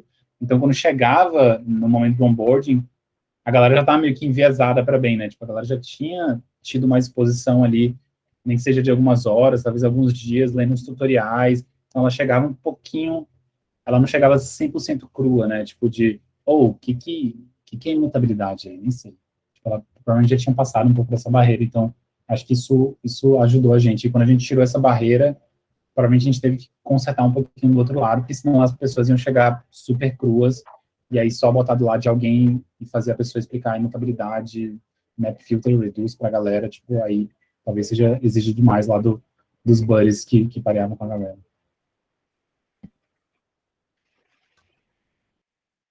Ah, legal. Agora sou eu, né? Vamos lá, né? Não, só ia comentar, na verdade, algo que vocês falaram antes, mas você também comentou, Felipe, sobre vocês passarem um teste, né? E depois fazerem pareamento. A gente faz isso também. E o legal, acho que foi o Flávio que tinha falado antes sobre colocar um problema que os dois não conhecem para gerar empatia, né? Quando você faz isso, de passa lá o desafio, a pessoa faz, e aí você pareia com ela no desafio, é legal porque ela está muito por dentro daquilo, porque, afinal de contas, ela que fez, né? O Rodrigo lembrou aí, o site que eu tô falando. Eu acho bem da hora, assim, a terceira etapa, né? A primeira, eu acho que foi o Lucas que comentou sobre aquela primeiro contato, onde você tenta quebrar o gelo e tudo mais. A gente também faz isso, eu não sabia que tinha esse nome aí, Lucas. Então o processo é mais ou menos esse. Eu acho bem da hora.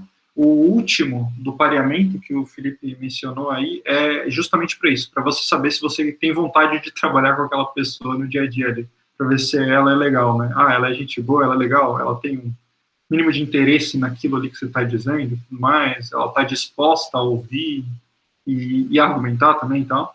Então, é uma pessoa que faz sentido para estar ali no dia a dia. Então, é mais isso, e aí, como consequência, você acaba pegando um pouco da experiência, mas não é o objetivo. E eu acho um filtro bem da hora, assim, porque no fim das contas, eu gosto bastante, assim, das pessoas que trabalham no Elo por causa disso. Filtra isso. E aí, dos mais variados, você consegue no mesmo nível. A mesma coisa. Só uma dúvida para quem faz pairing. Meio que vocês exigem já que a pessoa saiba codar na linguagem que você usa, né? Não, no nosso caso, não. A gente deixa meio aberto, assim, a gente indica, olha, seria legal que... e aí o nosso caso lá é mais Java, né? Mas é meio aberto, assim, não, se programar em outra coisa, tanto que algumas pessoas fizeram em Python e tal, e ok, desde que seja uma linguagem relativamente conhecida, né, que tem algum fitting ali, não tem problema outra linguagem, não. A gente, se não conhece tão bem, até faz perguntas, né, como é que funciona, e sem ter grandes conhecimentos, assim, vira um motivo de pergunta. Assim. Como a gente coloca também um certo nível de exigência de orientação a objetos, né, o filtro que a gente põe, no nosso caso, é assim, faça numa linguagem que dê para você pensar de um jeito orientado a objetos, né? Então, porque eu acho que, apesar do Scala você tá lidando, né, com programação funcional e tudo, você tem ele tá no meio termo, né? Ele tá no meio do diagrama de Venn lá, tá o Scala, né? Entre O e programação funcional. Então, acho que a gente acaba não jogando fora, sabe? Se a pessoa conhece e tal, as coisas, e a gente percebe, a gente não... a gente acaba não jogando fora, assim, isso que a pessoa, que a gente pediu, sabe? Então, mas, tipo, fala assim, fala pro cara, putz, não rola fazer, sei lá, em Go, em Elixir, sabe? Tipo, porque, assim, cara, a gente não tem gente com conhecimento aqui. Saca? Então aí fica complicado, né? Uma coisa nada a ver com isso, mas só comentando que eu lembrei vocês falando, uma coisa que eu faço entrevistando, não sei se vocês fazem também, eu minto que eu não sei alguma coisa. Faço isso muito, assim.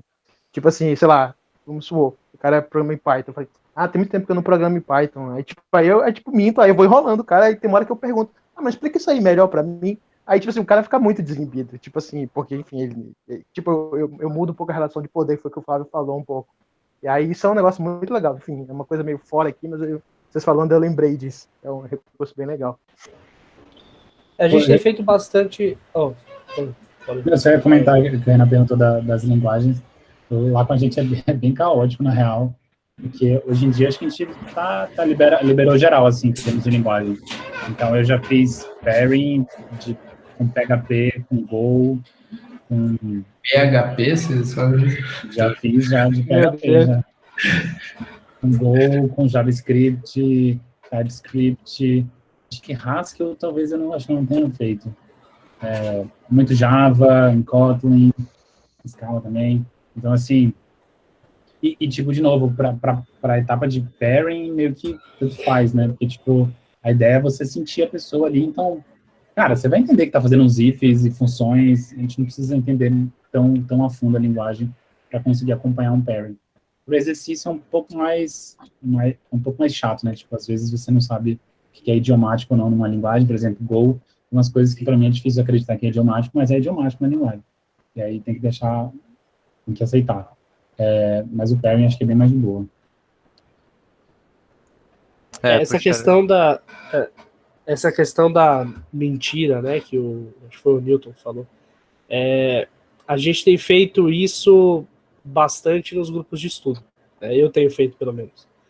Porque a gente faz um grupo de estudo meio que com todo mundo do time, sabe? Então, todo mundo fazendo tipo um mob programming em cima de uma aplicação que, assim, tem função para a empresa, mas que é um negócio que não tem pressão nenhuma para entregar, né? E o que a gente faz, pelo menos, é assim, no ensino não mentir, mas esconder o conhecimento.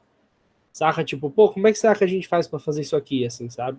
Para tentar levar a pessoa pelo caminho e ensinar, e aí a gente entra talvez até no tópico de onboarding / ensino da linguagem, né?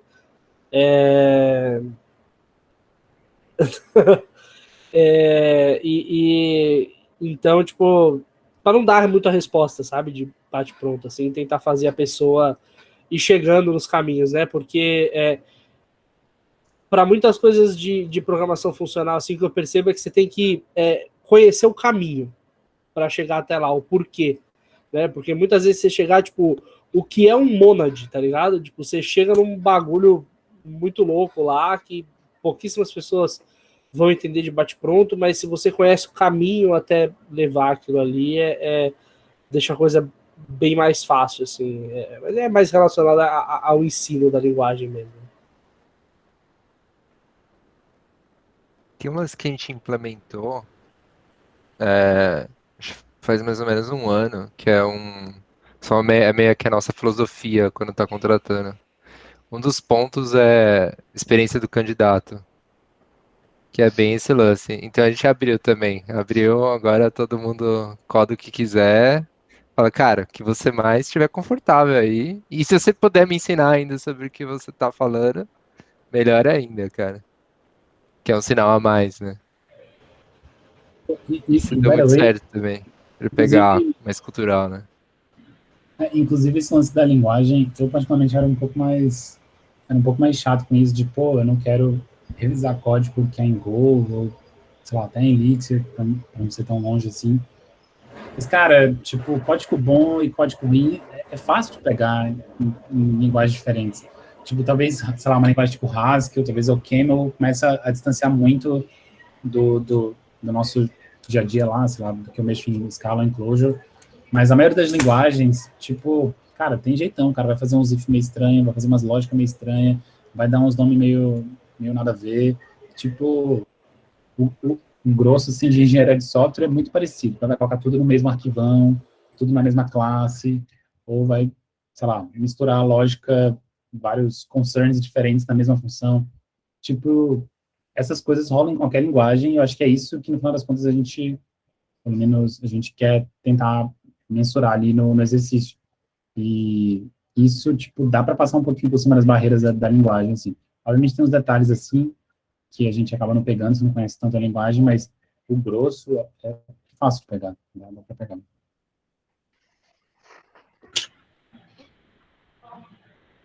A gente nunca exigiu fazer em tal, sei lá, faz em, sei lá, JavaScript, alguma coisa assim, mas eu sempre falava, faz na linguagem que você preferir,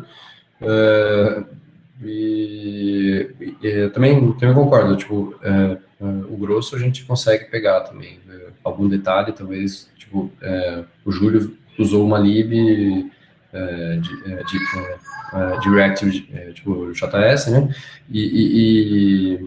E daí ele teve que explicar para a gente como é que funcionava isso ali, basicamente isso. Mas era basicamente isso, não teve nenhuma restrição também, e eu acho que não tem que ter mesmo.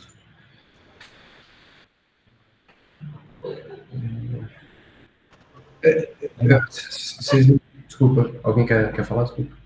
O Marcos, eu acho. O Marcos levantou a mão. Tá, eu vou tentar dar um pouco da minha perspectiva aqui, pelo menos da Holanda, sobre isso. Minha visão é um pouco mais pragmática. A gente não põe foguete na lua. A gente precisa de desenvolvedores que consigam colocar certas funcionalidades na tela de um website, de um IoT, de alguma coisa. Boa parte dessas pessoas não precisam ser super qualificadas. E provavelmente você não vai ter pessoas super qualificadas. Isso é fato. Então, por exemplo, quando a gente está falando de recrutamento tem vários tons de cinza aí. As pessoas, por exemplo, júnior aqui, são pessoas que saem literalmente da faculdade. Então, essa pessoa nunca ouviu falar de escala da vida. A gente perdia pessoas na contratação quando a gente falava assim, a gente vai começar a trabalhar com escala. Aí a pessoa falava, que? Já mudava para bol.com, para outras empresas. Então, tinha que ser um pouco mais ágil. Então, se você falar assim, você vai fazer um teste X, um teste Y, um teste Z, você não vai conseguir contratar ela. Então, você tem que se arriscar um pouco mais no saber se ela não vai botar tudo a perder. Essa é a minha visão na questão de contratação de pessoas júnior. Não adianta você procurar pessoa inteligente, tem muita gente, tipo, medíocre em algumas coisas que funcionam muito bem no dia a dia. É por isso que, por exemplo, eu confrontei a discussão a mensagem do Marcelo mais cedo, falando, não sabe se você está dando dev bom, um bom concurseiro. Para a maior parte do dia, um bom concurseiro faz 80% do trabalho. Polêmica, mamilos. Se o trabalho envolver a rede de int ou strings, ele faz, que é o que tem. Assim, 80% do que a gente tem na internet aí são CRUDs glorificados.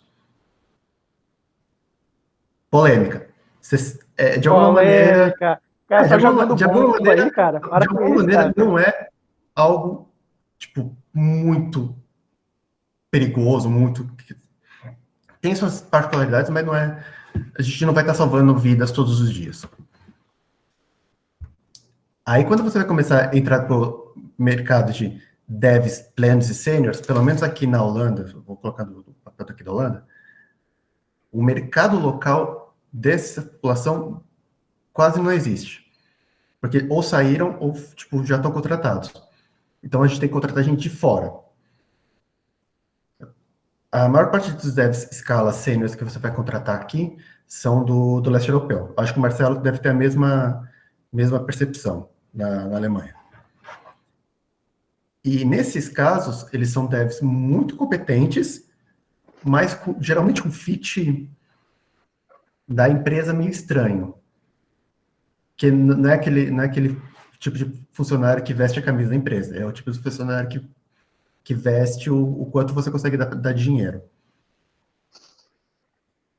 Então, eu prefiro muito mais investir num processo mais rápido de contratação e um onboard mais longo do que ter um onboard muito longo em um processo processo de contratação muito longo e um onboard muito curto. Então, não nessa empresa que eu estou agora, na empresa passada, a gente tinha um processo de quase 2 meses de budding, tipo, sentar e fazer pair-programming com a pessoa nova durante quase 2 meses para a pessoa entender como funciona a história, entender a linguagem e se sentir confiante, porque não é só você achar que você passou conhecimento, mas a pessoa precisa se sentir confiante na hora de desenvolver. Então, a pessoa se sente confiante para pegar uma tarefa e fazer isso, sei lá, sozinho. Qual é a relação entre o CPU? Olha, eu não sei. Todas as empresas que eu trabalhei aqui, aqui, a proporção de leste europeu, Rússia, para outros é quase 50%. Então, você tinha, sei lá, 9 holandeses, eu de brasileiro e mais 10 russo. Nossa. Tipo, a primeira empresa que eu trabalhei aqui em Berlim, tipo, a maioria dos desenvolvedores eram russos. Eu acho que era russo, indiano, ucraniano, em quarto lugar brasileiro. Aí na empresa que eu tô agora, que é a Commerce Tools, aí já tipo, a empresa é de Munique, mas tem vários lugares do mundo, aí já tem uma proporção maior de alemães. Mas, tipo, na primeira, praticamente não tinha nenhum alemão. A primeira que eu estava aqui, que foi a Nimotion, que é a subsidiária da Shell, tinha 4 ucranianos, 4 russos, 2 romenos, um da Eslovênia, Eslováquia, é uma coisa desse tipo, do leste para lá. E, assim, o grande lance, assim, eles sabem escala, eles já vêm para cá sabendo escala, diferentemente do mercado local, que se você for pegar os mesmos profissionais da mesma quantidade de anos, nenhum deles conhece escala. O mercado local não fornece isso. Fica a dica aí pra Caju. A Caju tá aí, teu dev escala. Pois é, pessoal, a gente precisa aprender russo aí. Os caras Tipo, falam o processo inglês, que eu fiz para Commerce Tools me lembrou o que o Iriarte falou agora, tipo, do processo em si ser rápido e o onboarding mais longo. O meu processo na Commerce Tools foi basicamente me pedir um portfólio, aí eu mandei os meus repositórios de escala favoritos, mandei minhas palestras que eu fiz para escaladores, e falei, olha, galera, tá em português, mas tá aí. E depois disso foi entrevistas, me fizeram várias perguntas sobre escala, programação funcional e adjacências. E aí, beleza, passei. E o onboarding é basicamente 6 meses, que é o tempo de probation aqui na Alemanha. Então, tem objetivos para o primeiro mês, tem objetivos para o segundo mês, tem objetivos para o terceiro até o sexto mês. E, ao mesmo tempo, a gente tem um budget educacional que você pode gastar com livros, conferências, cursos, o que você achar melhor. A gente tem iniciativas internas também de troca de conhecimento, tipo, a gente tem o Scala Kata, que de vez em quando a gente se junta e fala, vamos resolver esse probleminha aqui com Scala. Aí o último que a gente fez era para brincar com o ZO, aí a gente pegou, sei lá, um repositório lá que tinha os números de casos de Covid, e a gente pegou o ZO e ficou sumarizando esses números. E a gente também tem o Tech Time, são 2 sexta-feiras por mês que você pode tirar para, sei lá, para estudar, ficar brincando com alguma coisa, inclusive amanhã é Tech Day. Então tem muito essa cultura de troca de conhecimento, sei lá, de vez em quando a gente faz uns pairings também do time, tipo, a gente se junta num Google Meet lá, tipo, vamos fazer essa issue aqui juntos. Tipo, a gente fez isso outro dia. Hoje também, tipo, tava tendo um problema lá com um secret lá que tava errado, tipo, eu juntei com o meu mentor, a gente ficou fazendo juntos. Então tem todas essas iniciativas, então a gente teve um processo de seleção curta e um onboard bem mais longo. Muito massa. Tem uma pergunta pra galera que tá mais pra galera que tá fora do Brasil, assim. Como tá o ecossistema de escala, digo, no sentido assim, a adoção dos ecossistemas, na verdade, né? Porque acho que hoje dá pra gente dividir em 3, basicamente, né? Não sei se dá pra dividir mais, que é Lightband, Type Level e Zio, né? A Type Level ainda é rei aí fora, ou tipo, a galera tá... A Lightband, desculpa, a Lightband ainda é rei, ou vocês percebem que tá tendo uma migração, assim, a galera tá saindo do modelo do Scala padrão, assim, com Akka e indo para outras coisas? Ao menos em Londres. Assim, aqui no Commerce Tools, tipo, o service maior que eu mexo, ele é de 2012. Então, ele usa coisas que eram sexys em 2012. Então, tipo, tem cake pattern, tem features, mas também tem muita coisa, tipo, de cat score, mas não cats effects. Mas a gente está criando um serviço novo agora, que ele já é cats effects. E aqui fora você acha um pouquinho de tudo. Tipo, tem muita coisa de Cats, mas tipo, o Zio tá começando a surgir. Às vezes aparece até vagas pedindo Zio. Então, tipo, esses patterns mais antigos estão ficando para trás. Mas Aka também ainda aparece bastante, né? Nas vagas que eu recebo via LinkedIn e tal, aparece Aka também. Ao menos em Londres, Aka é visto como código legado. Tipo, quando o pessoal tem vaga e tal, assim, você vê a comunidade reclamando, tipo, reclamando, sabe? Tipo, mais ou menos, sei lá, Rails, hoje em dia, ninguém quer trabalhar com aquilo. Então, tipo, o mais padrão, assim, é Cats, e o sexy do momento, claro, que é o Zio, que todo mundo quer trabalhar também. Então, assim, eu vejo muito mais Cats e Zio, e quando tem Aka, a galera meio que cai em cima, assim, meio que mete o pau um pouco, assim. Eu vejo bem pouco, assim, de Aka, tipo, é bem visto como um sistema legado, é a minha percepção. Mas eu acho que é mais tipo da vontade da galera de estar trabalhando com outras coisas do que, sei lá, o que tem na empresa. Porque, assim, vai ter esse esquema mais antigo que ou você precisa migrar ou que você precisa manter. Tipo, a gente tem projetos lá, tipo, a gente tem um back-end chapter que a gente se reúne de tempos em tempos para ver, tá, o que a gente vai fazer? Aí a coisa que mais bombou lá, pelo amor de Deus, vamos matar esse cake. Tá foda. Então, tipo, acho que a galera realmente hoje em dia, a galera da comunidade Scala tá mais empolgada de trabalhar com Cats ou com Zio do que com Aka. Mas, tipo, o Aka tá lá ainda nas empresas e, tipo, alguém tem que lidar com ele, manter ou migrar, fazer alguma coisa.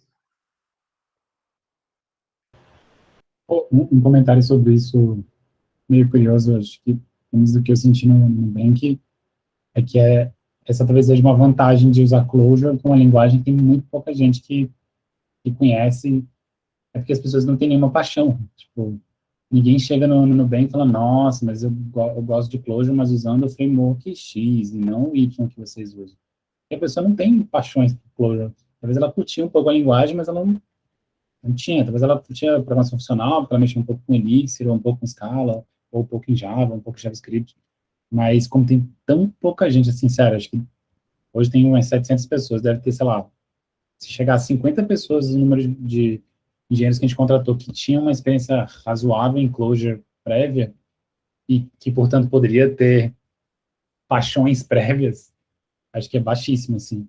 Então, isso é meio estranho, mas acaba sendo uma coisa boa, porque a pessoa entra na empresa mais quadro branco, né? Tipo assim, ela não tem tantas paixões. Tirando a Cognitec, a galera da Cognitec provavelmente tem paixões não exatamente 100% alinhadas com o que a gente fazia, mas enfim, mas não tão diferentes também. Mas acho que isso é um ponto bem interessante.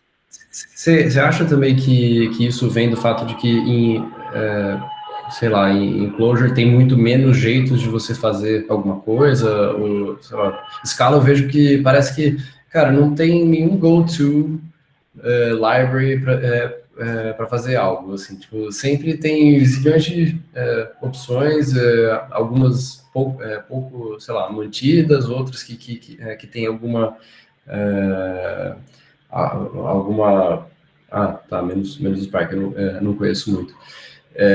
Mas é isso, tipo, eu sinto que não tem uma coisa padrão, sabe? Tipo, sei lá, você vai usar. Se você quer programar em Ruby, você vai usar Rails. Você quer programar em Java, você vai usar, sei lá, Spring. Você vai em Kotlin também, Spring, talvez, alguma coisa assim. Acho que Scala não tem uma coisa que, tipo, uma coisa que a comunidade inteira decidiu assim, esse daqui é o nosso padrão. Mas a gente tem que colocar que, assim, o Scala hoje está no patamar que o Java estava 10 anos atrás. Java 10 anos atrás não era Spring. Era Spring, VRaptor, Struts, você tinha 16 frameworks de web. Você tinha Hibernate, TopLink, aí depois veio Eclipse Link, veio uma porrada de frameworks diferentes para fazer a mesma coisa. Você tinha Tomcat, Jet, e aí toda Glassfish, você tinha um monte de coisa. Scala hoje, assim, o Java passou por um topo, consolidou e ficou alguns sobreviventes. Scala está na mesma questão. cresceu, agora está tipo na pletora de opções, vai ter algum sobrevivente. Isso vai ser semana que vem, mês que vem, ano que vem? A gente não sabe. Mas isso vai acontecer por causa da consolidação da linguagem. Tem uma outra discussão que é a questão do escala 3 e vamos ver quem que vai sobreviver depois do escala 3. Mas a gente está nessa confusão hoje de falar assim, não existe uma maneira do Scala fazer, uma única maneira de se fazer, como tinha no Ruby. O Ruby também tinha o Murb, tinha o Rails, você tinha outras opções para fazer a mesma coisa. Não, opções sempre teve, mas digo, era tipo assim, 90% da comunidade usa Rails, sabe? Hoje usa Rails, e 5 anos atrás talvez também usasse, mas antes da junção do Rails com o Murb, tinha treta, Rails e Murb. Você tinha outras coisas. Agora, falando sobre o uso de frameworks, tecnologias aqui o Marcelo falou da Alemanha. Na Holanda, o Lightband ainda é o padrão, não tem muita discussão, principalmente porque são empresas que investiram muito cedo nisso. Então, tem um legado muito grande, ou tem arquitetos mais antigos na linguagem do negócio e certificações e tal, então, as coisas assim. É só você ver pela diferença do tamanho das comunidades de meetup de Zeal e de, por exemplo, Aka, ou Aka HP, outras coisas. A comunidade de Zeal está crescendo, é uma coisa, mas eu sei de cabeça só 2 empresas que realmente batem no peito aqui na Holanda e falam assim, não, a gente usa Zeal mesmo, agora, que é a Evolution Game. Eles fizeram uma migração do Cats Effect pro Monix, do Monix pro Zeal. Eles fizeram uma dupla migração. E agora estou começando no ING, que é um banco. O resto das empresas que eu conheço, a polícia holandesa, a Lunatech, que é uma grande consultoria daqui, ainda são compradas ou no Type Level, a Lunatech comprada no Type Level, ou na Lightband Stack.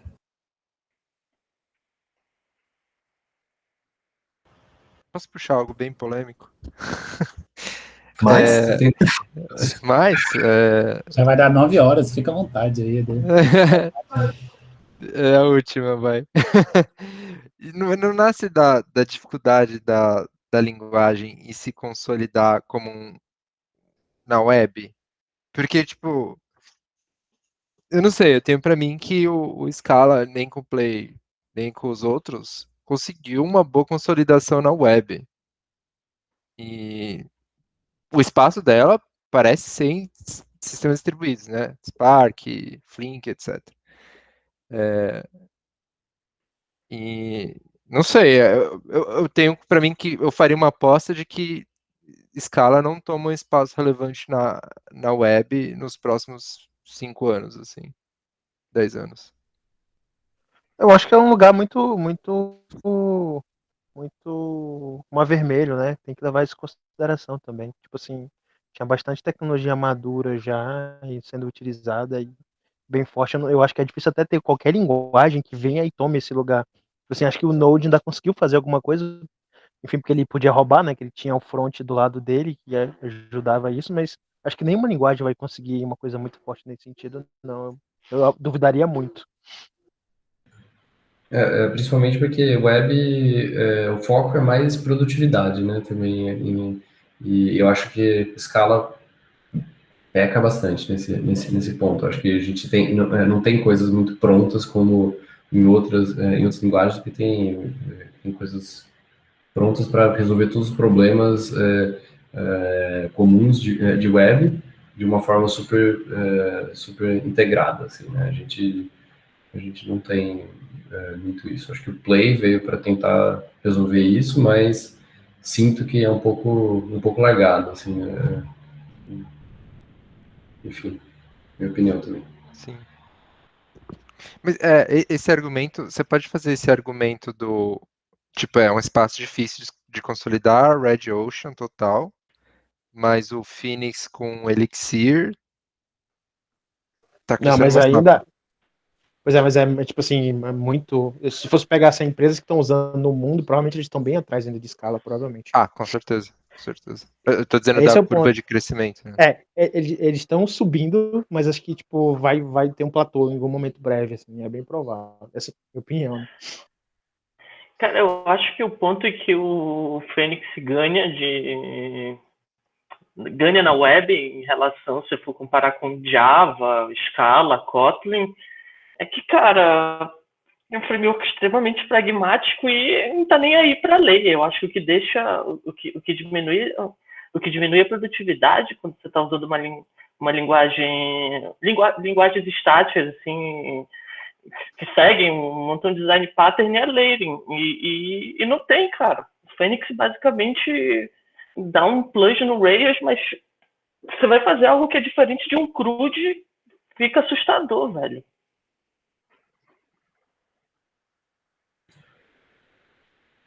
Sim, mas é produtivo. Eu fiz a pergunta mais, tipo, porque, assim, não sei, quem tá mais nessa posição, talvez nós como CTOs, a gente tem que tentar fazer essas apostas, né? Que, tipo, consolidar, a não ser que você seja no Nubank, que você pode comprar os caras do Clojure lá. Foi mal. Mas... O que vocês chamam de produtividade? Só para talvez entender. O que não tem no Scala que... O que vocês chamam aí de produtividade que pede, por exemplo, para o Fênix? Eu acho que para coisas simples, assim, tipo, vamos falar, você vai fazer, vai falando que o Marcos falou lá dos CRUDs, os CRUDs glorificados, você vai fazer alguma tela de admin, alguma coisa assim, tipo, que seria simples, seria tipo você mandar os dados, validar os dados, salvar os dados, e é isso, sabe, tipo, eu sinto, assim, na nossa experiência aqui, que, tipo, usando o Z, usando algumas, tipo, assim, primeiro, você tem que ter uma lib que é o seu HTTP server. Você tem que ter uma outra lib que vai fazer, tipo, validação vai fazer deserialização. Você tem uma outra lib que vai fazer o seu use case. Uma outra lib que vai fazer acesso ao banco. Tá? Então, tipo, acho que isso tipo, une aquilo que eu tinha falado antes, que não tem um único jeito de você tipo, fazer alguma coisa, um jeito que todo mundo fala, não, esse jeito para essa situação é o melhor, ou é o mais usado, e daí você tem que ficar tentando encaixar essas pecinhas de Lego, sabe? E tipo, cada uma delas tem assim, filosofias diferentes, elas se integram de jeitos diferentes também, não são funções super componíveis às vezes, sabe? Tipo, às vezes você tem que fazer uns adapters, às vezes você tem que colocar uns zero interop cats ali, sabe? Tem essas coisas que são que no dia a dia do desenvolvedor, para fazer uma coisa que deveria ser simples, que no framework Rails, Node e tal, você faz em segundos, assim, eu diria, você demora vários minutos e ainda com todo o overhead cognitivo de, tipo, você tem que saber Zio, você tem que saber tal coisa, você tem que ter vários conhecimentos, sendo que alguns frameworks, linguagens, você precisa ter um conhecimento muito mais unificado ali, sabe? Então, eu sinto que para coisas simples, para coisas do tipo, quero fazer um CRUD, essa parte não precisa de um CRUD. Tipo, tem muita coisa que a gente faz que é complexo mesmo, processamento de cartão e tal, tipo, autorização de cartão, processar as transações, mexer nas wallets e tal, isso daí eu acho que Scala casa muito bem, mas para quando você vai fazer uma coisa simples, um CRUD, eu acho que tipo, você tem que fazer muita coisa que em outros frameworks, em outras situações já está absolutamente pronto, e é isso que eu chamo de não ser produtivo. Mas é aquela parada, né? Usar a ferramenta certa para o problema, né? Tipo, sim, exato. Em 2011 eu trabalhei numa agência de publicidade. Tipo, na agência de publicidade tudo é para ontem e o cliente muda de ideia toda hora. Então, tipo, a gente escolheu usar Ruby on Rails lá e, tipo, casou muito bem, porque não era PHP, tipo, era um pouco mais tipo, você tem a tipagem dinâmica, mas pelo menos é forte, e o framework já te dá uma estrutura para você seguir. Tipo, na época não tinha, sei lá, acho que não tinha os frameworks de PHP moderninhos que tem hoje, que tem maior cara de Spring. E, tipo, foi perfeito. Tipo, até eu que não sou um cara super rápido, consegui resolver um problema lá em meia hora antes do almoço. Então, tipo, agora, se você vai fazer um negócio grande, uma aplicação grande, cheia de regra de negócio e complexo, que vai crescer, que tem tempo de vida indefinido, aí eu não escolheria fazer o Ruby on Rails para isso, porque com o tempo a entropia vai começar a bater, e aí vai começar a ser difícil de navegar pelo código, de lidar com o código. É aquela coisa, né? Tipo, se você só tem martelo, tudo parece prego. Então, mas aí a gente está discutindo duas questões como fala? Produtividade. A primeira é do Bootstrap, que é um problema, e o segundo problema é você estender esse Bootstrap. O primeiro é resolvido com ferramenta. A linguagem é o segundo problema. O Scala, para você manter, é uma linguagem produtiva ou não? Dado que você começa, você tem um projeto e você precisa colocar feature mais um.